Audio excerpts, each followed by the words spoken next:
Welcome back to the second part, getting this Transit ready for its MOT. Looks like the wife was right. It did end up raining today, so I'm glad I did what I did last night. Just to recap, I don't think I showed it seam sealed. So we're all seam sealed there. Steel's all done, bulkhead panel. And I seam sealed all the inside as well. I did mention I was going to get some Gravitex, but I'm not going to bother. I found some stone chip unused in the garage, so I'm just going to lash that on. Here's how it's looking after a nice little coat of white stone chip.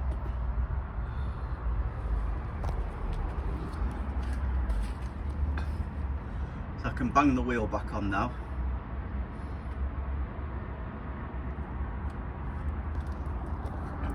I can stick the wheel back on, indicator back on, lower it down.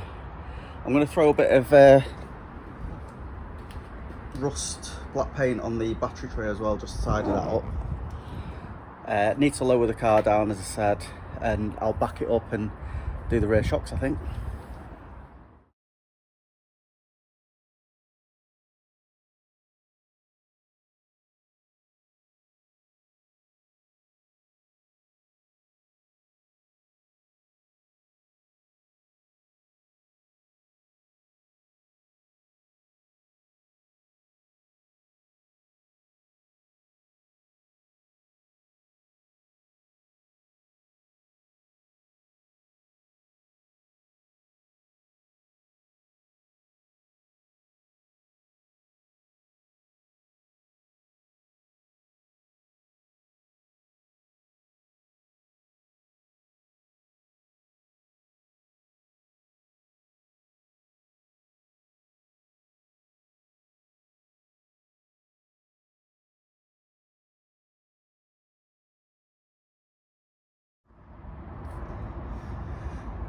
Right, so far, I've not even jacked the truck up. I've undone bolt from the top there, bolt from the bottom, and they were both 15mm.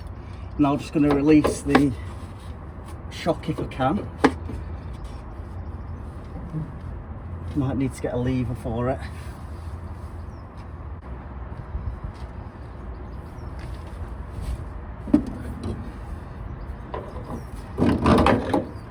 There we go.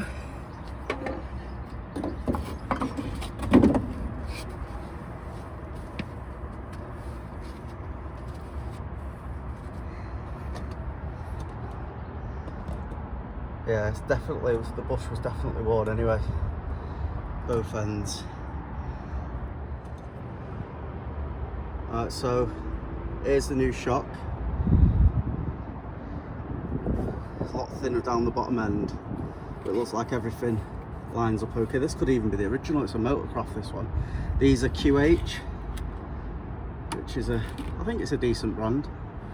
So I'll set you up and we'll see if we can slot that back into place.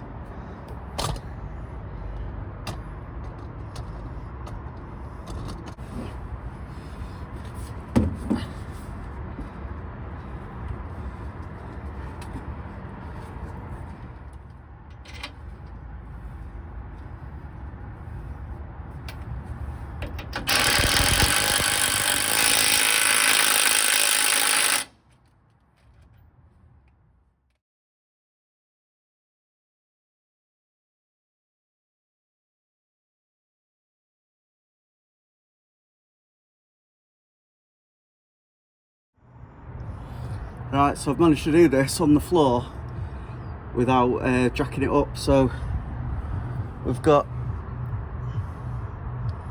that one there bolted from underneath. The other one you do from just between the wheel arch, which I'll show you. And then that side's done as well. I'll show you from the outside. So just up there, just access just behind my mudguard. So that's the one bush. I mean, it's still okay. It's still got a bit. Alright, so stone chip's just about dry. I'm going to start getting ready to put the battery tray in. But first of all,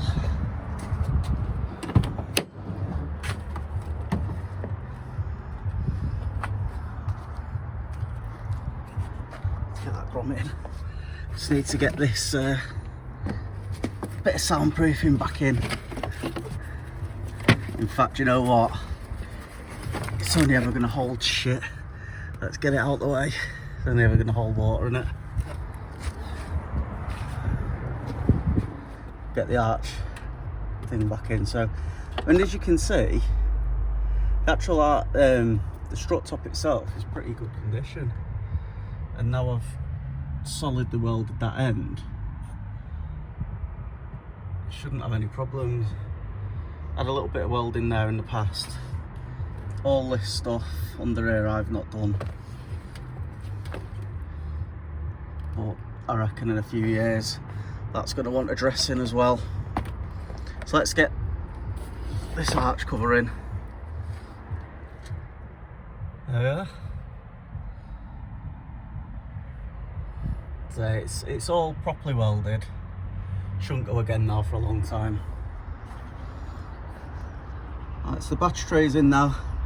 Just the bolts were gone on the side, so I've just banged the big bolt in there. Proper solid anyway. I'll give it a quick blowout, make sure there's no bits of shit left. Get the battery in. Alright, so here we are, finished. Battery's back in, secured in place. Washer bottle's back on. It's a universal one, because when I got the truck it had no washers. The welding, you can't really see it, it's behind the battery, but it's absolutely sound. I think I've already showed the shocks, but we'll give a good show again. Got that one over there, and then that one there.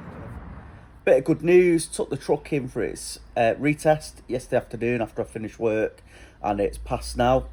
The advisory now is just for a slight oil leak, which, I'm going to be honest, I'm not even going to bother touching. It doesn't leave any marks on the road.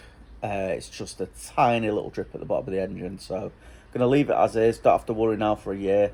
A few little touches up to do on the truck. I'm going to start looking at buying some panels, as I think I mentioned, and get ready for a proper restoration, but that'll probably be in a couple of years. I just want to make sure I've built the parts up ready